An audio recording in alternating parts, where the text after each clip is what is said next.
جو مسلمانوں کے گھر پیدا ہوا، اسلامی ماحول میں رہتا، اس سے کوئی چیز پوشیدہ نہیں ہے. اسے پوچھ لو، وہ بتائے گا بکری حلال ہے، وہ بتائے گا مرغی حلال ہے، وہ بتائے گا فلاں چیز حلال ہے، اور یہ بھی کہے گا یہ چیز حرام ہے، یہ حرام ہے، یہ حرام ہے. یہ بچے کو بھی پتہ ہے.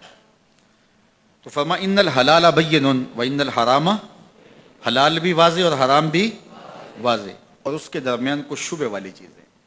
کچھ چیزیں واضح ہیں کہ یہ حلال ہے، کچھ چیزیں واضح ہیں کہ یہ، درمیان میں کچھ چیزیں ہیں کہ جس میں کوئی شبہ ہے. زیادہ لوگ نہیں جانتے انہیں، علماء ہی جانتے ہیں. کسی نے کہا کہ یار یہ پتہ نہیں حلال ہے، کسی نے کہا پتہ نہیں حرام ہے. اب سنو، ضابطہ میرے حضور نے بیان کیا.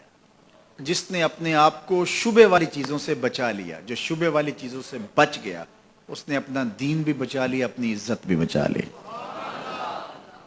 آپ کو یہ یقین ہے کہ یہ کھانا جو پکا ہے بالکل ٹھیک ہے، صحت افزا ہے، تو آپ اس کو رغبت سے لے لیتے ہیں. اور ایک کھانے کا پتہ ہے کہ یہ انتہائی خراب ہے اور مضر صحت ہے، تو آپ اس کو بالکل ہاتھ نہیں لگاتے.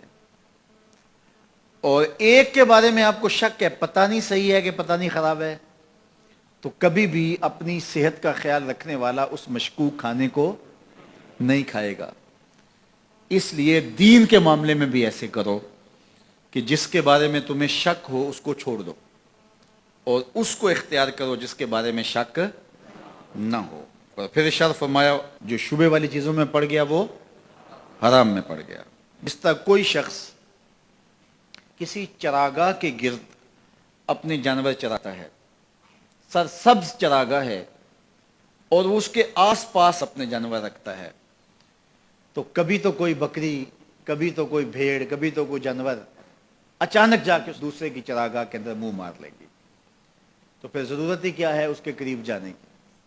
تو کہا جو حرام کے قریب جائے گا ایک دن حرام میں مبتلا ہو جائے گا. ہر بادشاہ کی کوئی چراگاہ ہوتی ہے، اس نے ایک مخصوص چراگاہ رکھی ہوتی ہے، اس میں اس کے جانور چرتے ہیں، اور کسی کا جانور اس میں وہ آنے نہیں دیتا. بادشاہ کی غیرت ہوتی ہے، اس نے باڑ لگائی ہوتی ہے.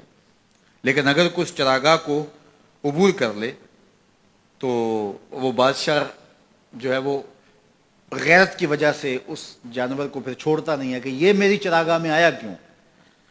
تو فرمایا اللہ کی چراگاہ خاص اس کی حرام کردہ چیزیں، وہ گوارا نہیں کرتا کہ کوئی حرام میں مبتلا ہو.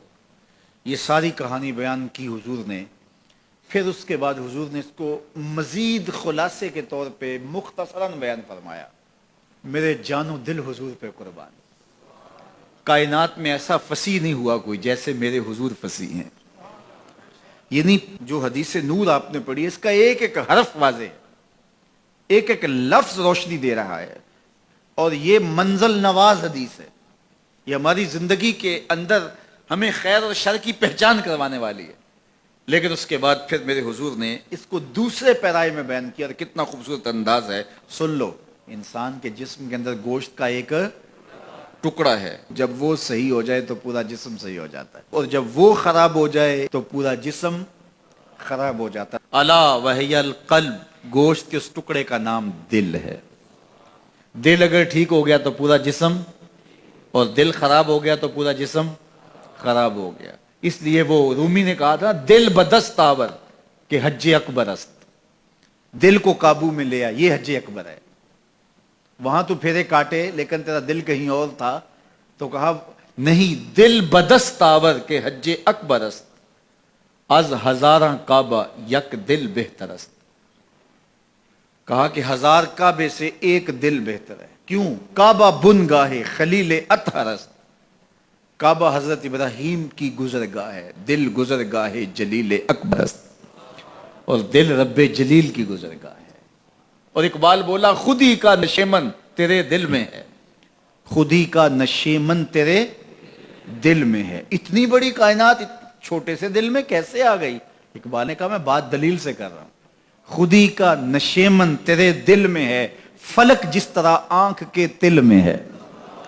اس لیے اس کا کنٹرول کر لینا، اس کا قابو میں کرنا. تو میرے حضور نے فرمایا کہ اپنے دل کو قابو میں کر لو.